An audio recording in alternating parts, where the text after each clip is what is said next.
to this story now. The Ministerial Advisory Committee on the Electoral System will host its first consultative meeting since its appointment by Minister Aaron Motsoaledi. This is in response to the 11 June 2020 ruling of the Constitutional Court on the application brought before it by the New National Movement, NPC.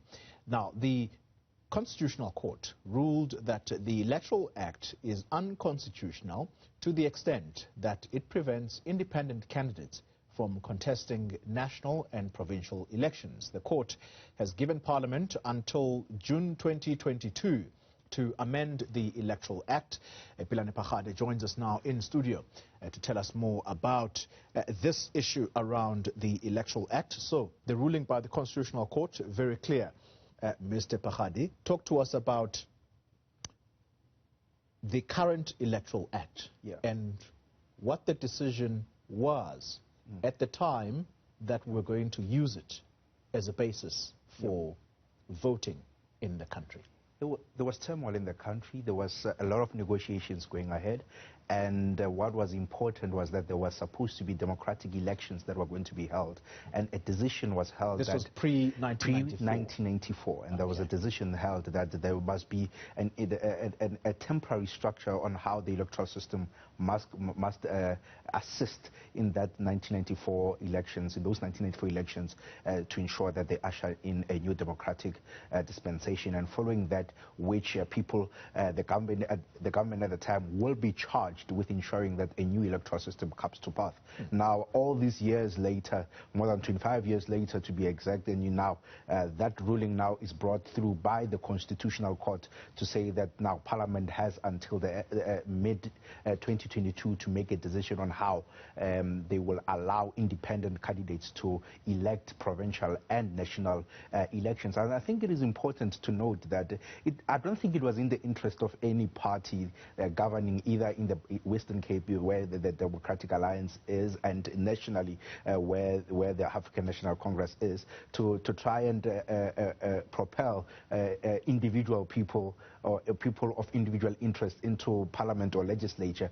It will be in their interest to have people who are within the party structures who will then take over the mandate of the party into those particular national legislatures. So it was not in their interest, I would think, but now the Constitution is compelling them to assist Parliament in making sure that a structure is there to allow independent people to contest elections. It's a very interesting one because for the longest time we've always known that ours is a political party-based system. Yes. What are the implications of now allowing independent candidates to contest elections?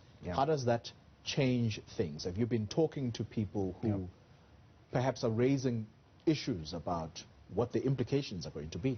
Yeah, well, not to go far, Mmusi Maimane has been running that particular campaign to say people must be allowed to go directly into the legislature, and his body there, or as he now say, one essay was to try and ensure that they hold people to account. If their manifesto says I'm going to sell a bottle of water when I get to the legislature, when they are unable to deliver that, then organizations such as these will be able to propel and ensure that those people are held to account. But of course, this is a significant story. Now, if you move in a way that the country will now allow individual people to actively engage in electoral processes, and as well as to actively go out there to canvass, it will be people would be able to say, we are holding you as a constituency accountable to us for having taken you to Parliament, but it so seems that you are not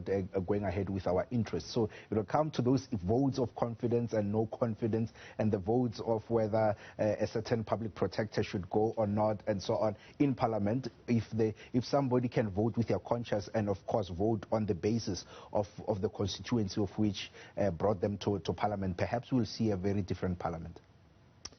Pelane Phakgadi, thank you very much for explaining that to us so well.